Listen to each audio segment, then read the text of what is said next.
Le jardin Bergevin, un espace hors du temps. Niché derrière les remparts, le jardin Bergevin, entièrement réalisé par les services techniques de la ville, se veut un lieu d'hommage et de recueillement. Entretenu à minima depuis son acquisition par la ville en 1989 et occupé par un laurier du Portugal malade et un cèdre frappé par la foudre, le jardin Bergevin a repris vie. En partie basse, l'ortus est inspiré du Moyen Âge avec son petit verger, dont plusieurs poiriers Louise Bonne d'Avranches conservés, et ses carrés de plantes médicinales et tinctoriales. En partie haute, le jardin des passeurs est dédié à l'hommage aux donneurs d'organes et à leurs proches, et à la réflexion sur le don et la greffe.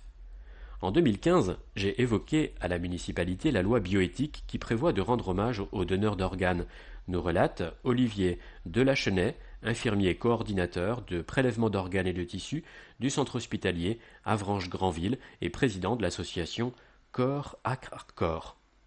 Dans une démarche citoyenne, je souhaitais sortir de l'hôpital, ce que la ville a pris en compte, en nous proposant cet espace intime et au cœur de la ville à la fois.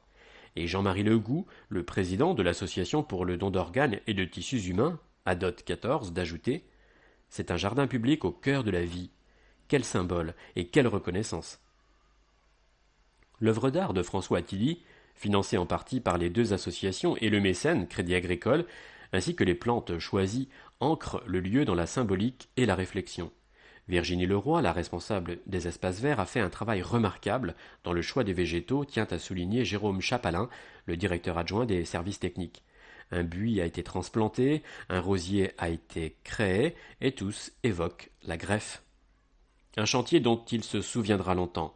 Sans accès pour les approvisionnements, la gestion du chantier a été très difficile, d'autant que depuis décembre, la météo a été capricieuse.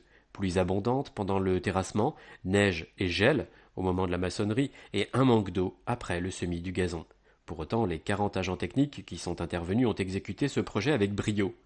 On avait toutes les compétences en interne, on n'a pas eu besoin de faire appel à des entreprises extérieures, ce qui nous a permis de réaliser de sérieuses économies. 85 000 euros, c'est le coût de ce jardin intimiste et propice à la détente et la contemplation qui deviendra à coup sûr très prisé des Avranchinais. Ils y ont travaillé. Christophe Simon, référent maçon, 46 ans.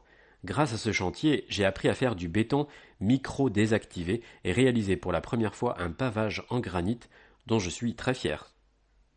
Christophe Tirard, serrurier métallier, 29 ans. Avec mon collègue, nous avons réalisé l'ensemble des rampes et garde-corps, remise aux normes de sécurité, façonnage de volutes, un travail intéressant qui m'a permis d'évoluer techniquement. Freddy Giraud, peintre, 37 ans. Depuis mon arrivée il y a un an à la ville, c'est sans doute mon premier chantier dans un cadre de travail aussi agréable, avec une si belle vue. Johan Crochet, 28 ans. Johan Morel, 25 ans. Guillaume Lebaillif, 32 ans, jardinier.